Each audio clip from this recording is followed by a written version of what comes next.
proceso natural, digamos, de un grupo de jazzistas que busca recrear siempre la música de sus mayores.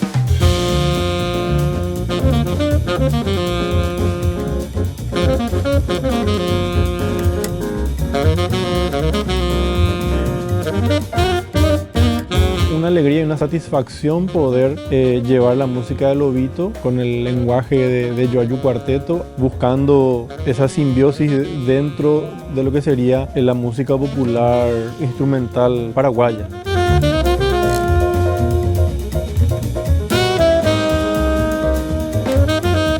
La posibilidad sonora del jazz con elementos de la música paraguaya. De ver su obra desde una mirada actual, digamos, y creo que desde la influencia de cada uno de nosotros, y me di cuenta de la importancia que tiene él como representante dentro del piano paraguayo y dentro del jazz paraguayo.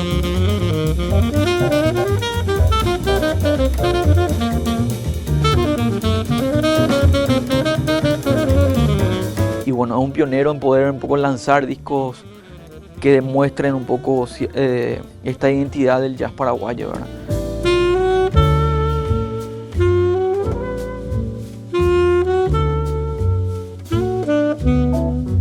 Y nos dejó también un buen puñado de músicas y de composiciones para poder recrear nosotros, o sea, las generaciones que le siguen.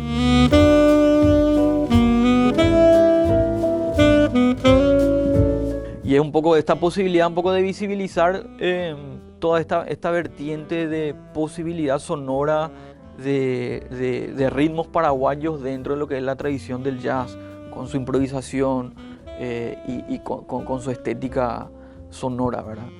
Creo que eso es lo que mayor también a nosotros nos entusiasma de poder visibilizar con este disco.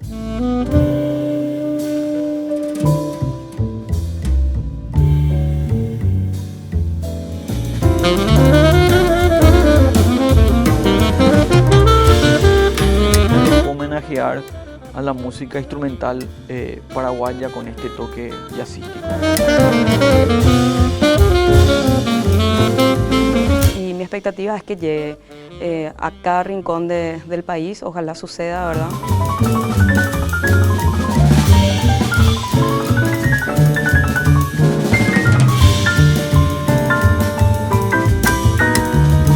A la par de haber tenido una gira por Europa, poder tener esta posibilidad de grabar un disco en Madrid y grabar en un súper y gran estudio que es Estudios Camaleón. Más que la alegría de haber hecho este material y de poderlo hacer en las condiciones soñadas. Ahora ya ve tomados.